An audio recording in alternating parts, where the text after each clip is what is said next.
नित्य स्वामी दर्शन 15 नोव्हेंबर. श्री गणेशाय नमः. श्री गुरुदेव दत्त.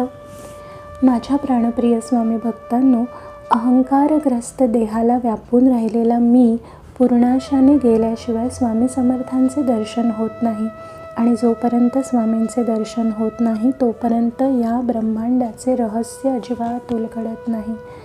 स्वामींनी या ब्रह्मांडाला गाढ आलिंगन दिलेले आहे. हे करण्याचा क्षण आयुष्यात प्रकट व्हावा लागतो. त्यासाठी नवविधा भक्तीच्या या 9 पायऱ्या प्रथम ओलांडाव्या लागतात. समर्थांनी म्हटले आहे की जीवात्मा आणि परमात्मा यांच्यातला भास समान भेद उल्लंघून भेदाभेदाच्या पलीकडे एकदा का आपण जाणीवेच्या पातळीवर गेलो की आपण देहभावनेने जगणे विसरून जातो. तो क्षण स्वामींच्या साक्षीने जगणे सुरू होण्याचा असतो. म्हणूनच समर्थ म्हणतात की आपण मिथ्या साच देत देव देव भक्त अनन्य भाव. ह्या वचनाचा अभिप्राव अनुभवी जाणती. दासबोध 4:9-23. आपली प्रज्ञा स्वामींच्या ब्रह्मांडव्यापी स्वरूपाशी एकदा का एकरूप झाली की आपले मीपणाचे अस्तित्व पूर्णपणे संपुष्टात येते. तेव्हा खरे तर लगेच लक्षात येते की आपला देह मिथ्या आहे, नश्वर आहे. स्वामी मात्र सत्य आहेत, शाश्वत आहेत. उपनिषदांमधल्या तत्वमसी म्हणजेच तू ते ब्रह्म आहेस ह्या महावाक्याचा तेव्हा आपल्याला खरा अर्थ कळतो.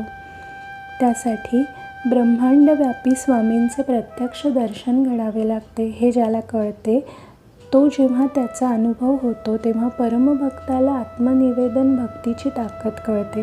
त्यासाठी ज्ञानमार्गाने भक्तीला वळसा प्रवास करावा लागतो. तेव्हाच समाधानाचा क्षण आपण अनुभवू लागतो. हा क्षण म्हणजे नवविधा भक्तीमधली आत्मनिवेदन भक्तीची 9वी भक्ती पायरी. एक सांगतो की नवविधा भक्तीमध्ये आत्मनिवेदन भक्ती मुख्य आहे. ही पायरी आपण पार केली की जन्ममरणाचे फेरे संपतात. भक्ताला मोक्ष मिळतो, त्याला साईडची मुक्ती मिळते.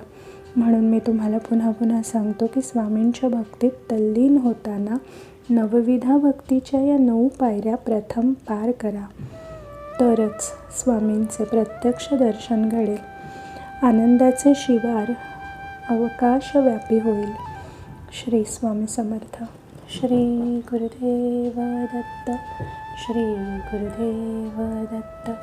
श्री गुरुदेव दत्त.